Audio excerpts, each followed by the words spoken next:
nous sommes en direct de la 3e édition d'M&A Stories, le grand événement en France sur le M&A. Nous réunissons des directions M&A, des directions financières pour parler du transactionnel, carve-out, acquisition, cession, tout y passe. On vient de terminer un panel ô combien important sur les assurances dans les transactions, sujet qui s'est imposé sur les 4-5 dernières années. J'ai avec moi le plaisir d'accueillir Lucie Bossel, Head France de Howden M&A. Bonjour Lucie. Bonjour Mathieu. Merci d'être avec nous. Et vous êtes venu avec Olivia Sibieux, qui est Head of France Tax pour Howden M&A.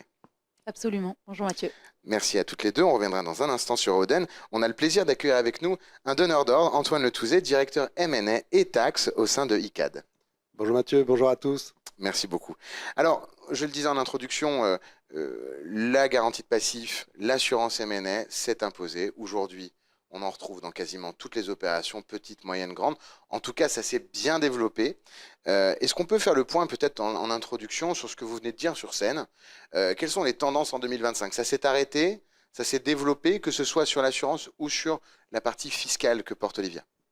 Alors, je vais répondre pour la partie assurance, garantie d'actifs et de passifs.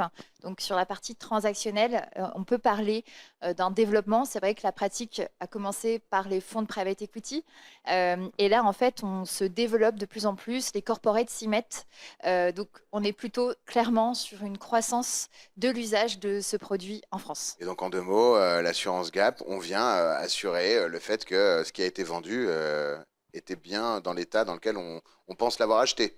On vient assurer une liste de déclarations données par le vendeur sur en effet l'état de la cible qui est vendue à l'acquéreur. Et donc, sur la base des rapports d'audit qui sont préparés par les acquéreurs, alors s'il y a des VDD, c'est également possible, eh bien en fait, l'assureur va prendre la responsabilité financière qui normalement est chez le vendeur. Et donc, cette responsabilité financière est transférée du vendeur à l'assureur.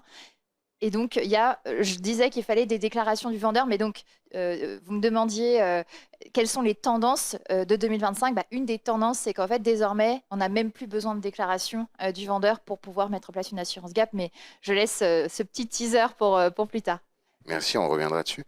Côté taxe, pareil. Une forte tendance à la croissance de ce produit, de l'utilisation de cet outil. En fait, je dirais que c'est vraiment un outil sur mesure en taxe, puisque là, on vient couvrir des risques identifiés, à la différence de l'assurance de gap, qui est une police générale qui inclut aussi du fiscal, mais non identifié. Et donc, cet outil est vraiment de plus en plus utilisé. Il permet de faciliter, de débloquer les deals et, aux contreparties, de se concentrer sur les négociations commerciales et les vraies négociations, si je puis dire ainsi, et ne pas faire de la plomberie fiscale. Voilà. Mais alors, je me permets, Olivia, de vous poser la question. Est-ce qu'en 2025, vous allez jusqu'à garantir le douanier? Alors, c'est une matière qui est assurable, en effet, qui pourrait faire l'objet de... Vous trouvez aujourd'hui un assureur preneur de ce risque, alors que tous les matins, on se demande si on va avoir un nouveau tweet? Le sujet, c'est qu'en fait, là, vous demanderiez aux assureurs d'assurer un risque politique, un risque de changement de loi qui n'est malheureusement pas assurable. D'accord. Mais on peut, mais la matière douanière voilà, est totalement assurable. Si vous avez une incertitude technique et factuelle en matière douanière, potentiellement, ça peut faire l'objet d'une assurance fiscale, enfin, oui, voilà, d'une police spécifique. Merci beaucoup à toutes les deux. Antoine, je me pose la question. Philosophiquement, c'est l'équipe M&A qui est, quand on est à l'acquisition, qui est dans le Q&A, qui est dans la data room. L'augmentation de l'usage de ce genre d'assurance qui ont un coût, hein, même si j'imagine qu'il est évidemment tout à fait frugal, mais qui ont un coût, c'est quelque chose qui s'est développé dans une période de forte, on va dire de fort volume de deals. Est-ce que du coup ça va continuer même si on fait un peu moins de deals? Comment vous adaptez? Vous avez une équipe qui bosse, donc comment? Oui, bien sûr. Moi, je dirais que on est passé du gadget au must-have. Okay. Aujourd'hui, l'assurance garantie de passif, c'est absolument indispensable dans un deal M&A. On n'imagine pas commencer un deal sans déjà avoir l'outil sur la table. Est-ce qu'on s'en servira? Je ne sais pas, mais en tout cas, il est là et on y pense. Tu as dit c'est à l'acquisition, mais c'est aussi à la cession, hein. On peut, en tant que vendeur, y réfléchir pour que ça débloque un deal. Quand on a dans notre dossier un sujet qu'on sait un petit peu délicat, tout de suite on se dit on va aller l'assurer, on va le discloser et on va mettre justement sur la table le sujet et pas le mettre sous le tapis. Donc même si les volumes, ce que tu disais, sont un petit peu en diminution, aujourd'hui, c'est l'outil indispensable, l'assurance, ça c'est vrai. Et moi, j'ai une petite expérience assez intéressante, puisqu'on on avait été assez pionnier sur le sujet, on en avait signé une en 2019 et qui s'est débouclée en 2024. Donc c'est aujourd'hui que se débouclent les premières qui ont été signées, et mon témoignage, c'est que ça marche très bien.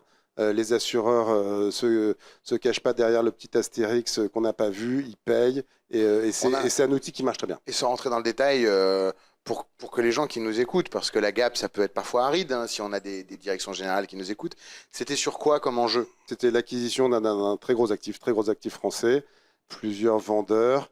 L'opération s'est faite dans un sens, il aurait pu se faire dans un autre, et on a été challengé par l'administration sur le sujet. Les montants étaient importants, et finalement tout le monde était content à la fin, hein, je peux vous dire. Côté fiscal, Oui. notamment. Merci beaucoup en tout cas.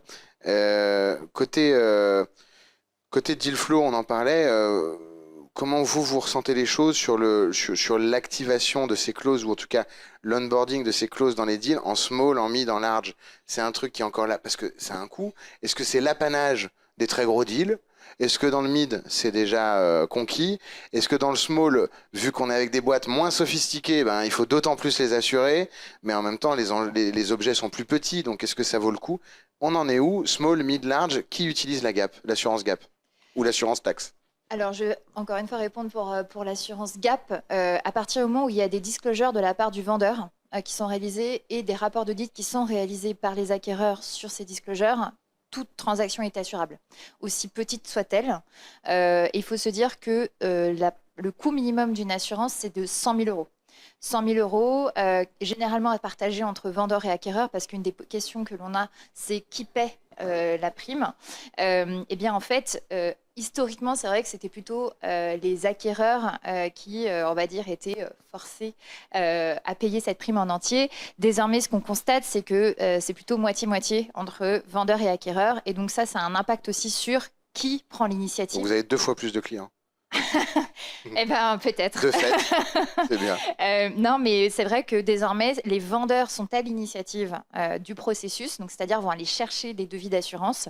Et ensuite, en fait, c'est l'acquéreur qui va souscrire cette police. Et donc, du coup, en fait, on divise les deux grandes étapes de mise en place d'une police d'assurance. Ils sont séparés entre vendeur qui va aller chercher des devis et acquéreur qui va souscrire la police d'assurance. Et donc, ensuite, les coûts vont être divisés entre ces deux parties. Et vous disiez 100 000 euros qui est un prix forfaitaire minimum. Oui. Mais sinon, sur un deal à 1 milliard, on est sur des forfaits On n'est pas sur 100 000 euros. Non, on est sur du pourcentage, ça se passe comment? Oui. Ça coûte combien? Ça coûte combien? Eh bien, ça coûte. Donc, on part de la valeur d'entreprise et non pas de l'equity.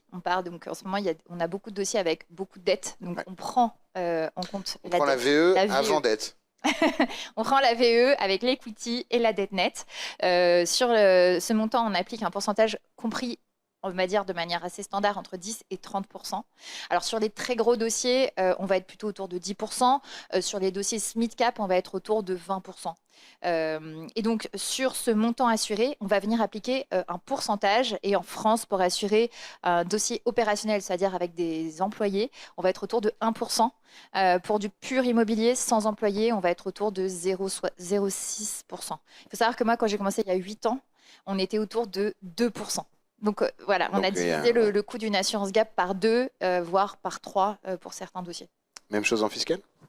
Même chose en fiscal, c'est un outil qui vraiment, dont toutes les parties peuvent s'emparer facilement, c'est accessible, sous réserve d'être d'accord pour payer les coûts minimums dont Lucie parlait. C'est le cas aussi dans cette police sur mesure d'assurance de risque spécifique. Les coûts sont de l'ordre de minimum 120 000 euros et on peut couvrir tous les montants possibles. Alors, ce que j'observe, c'est plutôt à partir d'1 million. Et ça, c'est des montants très bas, 1 million. Et on peut monter jusqu'à 1 milliard. Le marché a de la capacité pour couvrir jusqu'à 1 milliard d'euros de risque. Dans ce cas-là, on syndique des assureurs, on fait une tour. Et ça, c'est le rôle du courtier de syndiquer, un peu comme à l'instar de la pratique en matière de financement. Et ce qu'expliquait Lucie tout à l'heure sur les tarifs, en fait, c'est la même chose en fiscalité, sauf qu'on va partir du montant assuré, du montant du risque, pardon. Le montant du risque, vous appliquez un pourcentage. Et donc, en France, qu'on observe pour un risque français, un risque faible avec de bons arguments, parce que donc l'aléa, c'est est-ce que j'ai de bonnes chances de gagner contre l'administration fiscale? Donc si vous avez de bons arguments, la prime est autour de 2% du montant du risque en jeu. Autour de 2%. Pour une assiette d'assurance de 100% du risque. Exactement, qui est à la main de l'assuré. Le client décide le montant pour lequel il a besoin d'être couvert, après discussion avec ses conseils fiscalistes. Et ces prix-là, en fait, qu'on observe, cette moyenne de 2%, elle a vraiment baissé avec le temps. Il y a 4 ans, quand j'ai rejoint Howden & Meney pour fonder la pratique fiscale, on était entre 2 et 5%, plutôt fourchette haute. Et avec le temps, les taux de prime ont vraiment diminué. Ce qui rend l'outil très attractif. Et là, on est actuellement sur un plateau qui a de bonnes chances de se pérenniser et de rester stable. Et en plus, c'est pas cher, formidable. On a Lucie et Olivia qui sont évidemment convaincus par l'outil qu'elles défendent et qu'elles développent en France, parce que je pense que vous avez une des meilleures équipes de la place, donc vous voyez passer beaucoup de deals. Je me tourne à nouveau vers Antoine. Il y a quelque chose de fondamental dans le développement de ce genre d'outils. C'est que quand on a un acheteur et un vendeur, de fait, on prépare le dossier, on prépare la mariée, le marié, en fonction de... On prépare, on dit des choses, on n'en dit pas d'autres, on a les Q&A, on a des dizaines de milliers de dossiers à lire, à relire. Là, en fait, on pourrait croire qu'on vient, que c'est la quintessence d'une défiance entre un acheteur et un vendeur de s'assurer contre l'autre, alors qu'en réalité, on vient discloser encore plus d'informations parce qu'on a dit, ça c'est là, mais on l'assure. Voilà, entre l'acheteur et le vendeur, c'est plus sain que jamais. Moi, je trouve que c'est exactement ça. Et les expériences qu'on a eues, au contraire, c'était vraiment de mettre sur la table le sujet et de voir ensemble, acquéreur et vendeur, comment le traiter.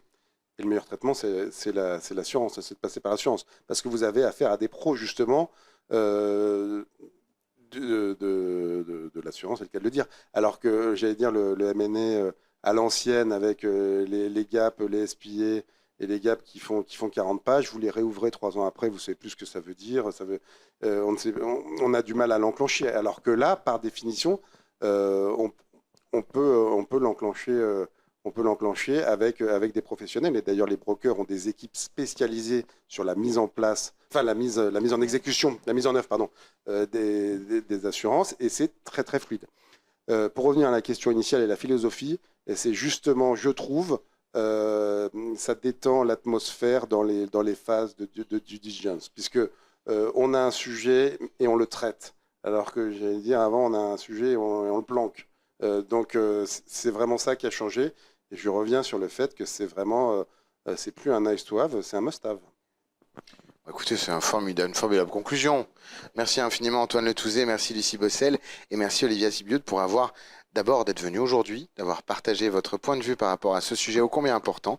J'espère vous retrouver l'année prochaine. Avec plaisir. Merci Mathieu. Merci Mathieu. La suite de vos programmes dans un instant sur Be Smart for Change.